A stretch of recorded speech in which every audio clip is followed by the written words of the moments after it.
Assalamualaikum warahmatullahi wabarakatuh. Kembali lagi bersama saya di channel saya Isnanda TV. Saat ini saya sudah bersama dengan rekan saya, sahabat saya sejak kuliah S2 dulu di STI YKPN. Assalamualaikum Mas Eki. Waalaikumsalam warahmatullahi wabarakatuh, Mas. Ya, apa kabar Mas Eki? Alhamdulillah baik. Mantap. Jadi setelah kita lulus S2 kita sempat terpisahkan. Jadi kita bekerja di instansi masing-masing. Saya sebagai staf pengajar di STI YKPN, Mas Eki juga sebagai dosen, tetapi di dua kampus, baik di universitas negeri maupun swasta ya Mas Eki.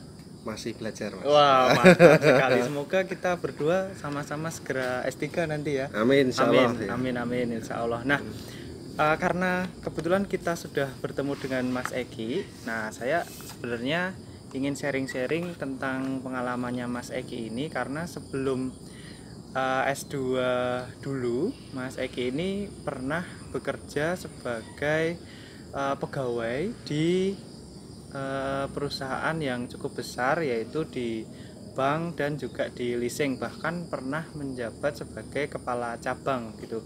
Namun sekarang banting setir sebagai dosen ya. Nah, sekarang saya ingin bertanya lebih lanjut nih pada Mas Eki. Mungkin juga pertanyaan ini nanti akan bermanfaat bagi teman-teman yang sedang mencari pekerjaan atau mencari minat di profesinya itu mau jadi apa. Menurut Mas Eki ini perbedaan bekerja di bank dan di pendidikan sebagai dosen itu perbedaannya apa sih Mas Eki? Ya, jadi salam kenal rekan-rekan semua dari STKPN dan semuanya. Nah, jadi untuk perbedaan tentu saja seperti barat dan timur atau yin dan yang. Karena apa? Kalau kita bekerja di bank, tentu saja kita bekerja dengan target. Kemudian kalau kita bekerja di leasing sama halnya, kita bekerja dengan target, yaitu kita ditarget untuk penjualan, kemudian target collection, kemudian kita ada target kinerja.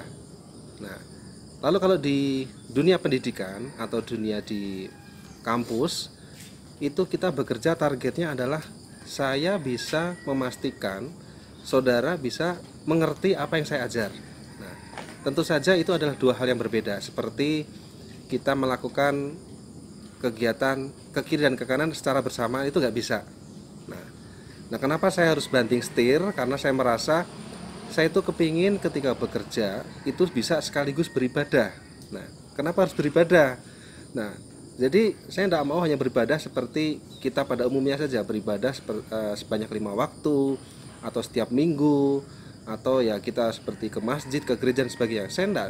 Apa yang saya kerjakan itu juga harus mengandung ibadah. Nah, apakah kalau di perbankan juga mengandung ibadah? Ya, itu saya tidak bisa menjawab karena itu ranah yang berbeda. Tapi kita mengenal bahwa istilah pahlawan tanpa tanda jasa adalah guru. Jadi saya harus memastikan bahwa ilmu yang saya berikan kepada saudara sekalian itu harus bisa bermanfaat. Tidak hanya dari segi textbook, tapi dari segi aplikatif di dunia nyata. Jadi apa yang saya ajarkan di mata kuliah, misalkan saya mengajar mata kuliah akuntansi manajemen, itu saya harus bisa memberikan gambaran kepada mahasiswa saya bagaimana mengaplikasikannya di dunia nyata. Nah, itu yang tidak bisa saya dapatkan di perbankan maupun leasing. Kepuasannya tentu saja berbeda.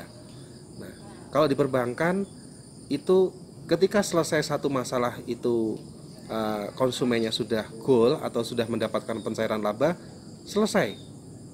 Nah, tapi ketika konsumennya tersebut melakukan tindakan one prestasi, artinya menunggak, tidak bisa membayar, maka kebaikan yang saya berikan harus saya berikan dengan penekanan. Penekanan artinya memastikan si konsumen harus membayar. Tentu saja ketika saya memastikan konsumen harus membayar, saya tidak memasang dengan wajah yang baik, enggak.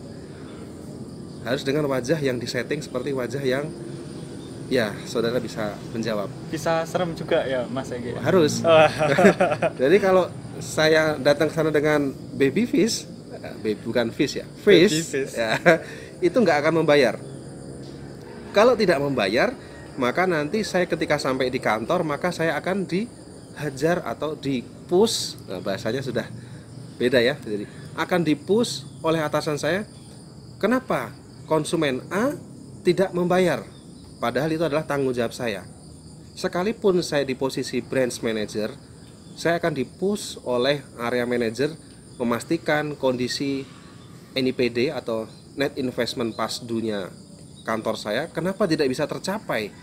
Kenapa saya bisa memberikan pencairan kredit sekian ratus juta? Kenapa untuk pengembalian asetnya, yaitu pengembalian collectionnya kok tidak berbanding terbalik atau berbanding baik? Harus seimbang. Jadi kalau saya melepas dana 100%, minimal saya harus memastikan collection itu jelek-jeleknya 85%. Nah, itu di cabang. Kalau tidak bisa tercapai, maka ya udah game over. Bagi karyawan yang masih kontrak, maka akan diterminate. Jadi bawahan-bawahan saya, marketing saya, kalau tidak bisa membayar maka akan diterminate. Karena apa? Tidak bisa capai atau achieve target. Nah, kalau saya mungkin akan dimutasi ke daerah yang tidak enak, atau di daerah yang ya kalau untuk jualan susah. Nah, makanya menjadi panggilan saya, apakah saya akan seterusnya sampai pensiun seperti ini. Jadi ini bukan suatu justifikasi bahwa bekerja di tempat yang saya kerjakan tadi itu adalah pekerjaan yang kurang baik, tidak. Karena seperti halnya begini, saudara mempunyai kendaraan motor, ada yang bilang naik motor sport itu enak, ada yang bilang tidak enak. Nah, saya bekerja di industri keuangan tidak nyaman buat saya. Mungkin buat saudara sekalian nyaman. Karena apa? Kakak saya juga masih berkecimpung di dunia perbankan. Nah, tapi saya tidak cocok. Nah, karena passion kan masing-masing kan ya. Nah, jadi saya nyaman, setelah saya research ternyata saya nyaman di dunia pendidikan atau pengajaran. Nah, jadi lalu memutuskan untuk mengambil pasca di STIKPN. Nah, jadi seperti ini. Nah, di pasca saya ketemu Bapak ini. Nah, jadi kita banyak ngobrol, banyak sharing.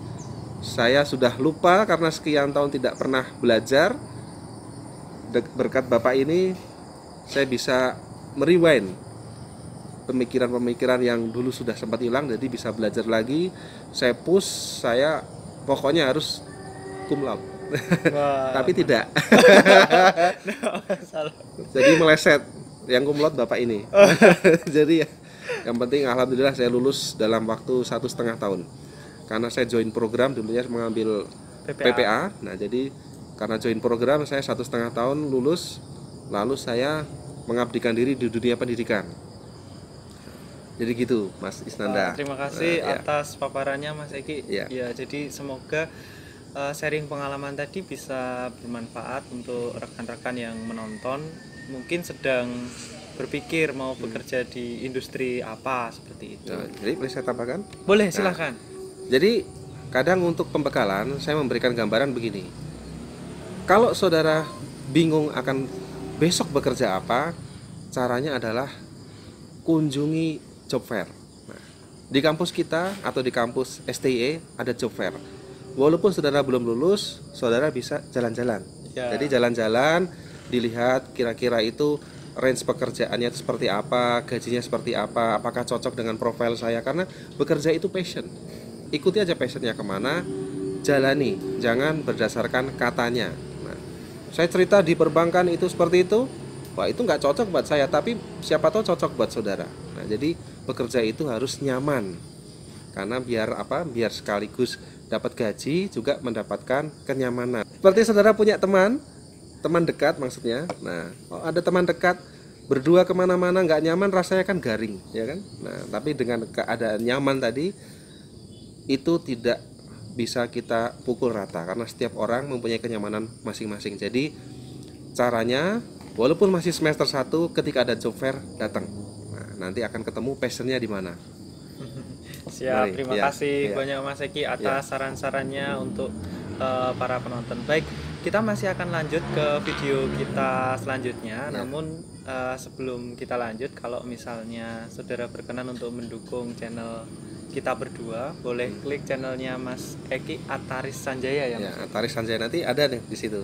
Di deskripsi video juga saya akan kasih linknya untuk channelnya Mas Eki. Iya. Nah, untuk channel saya namanya Isnanda TV, saudara juga bisa klik tombol subscribe untuk mendukung channel ini.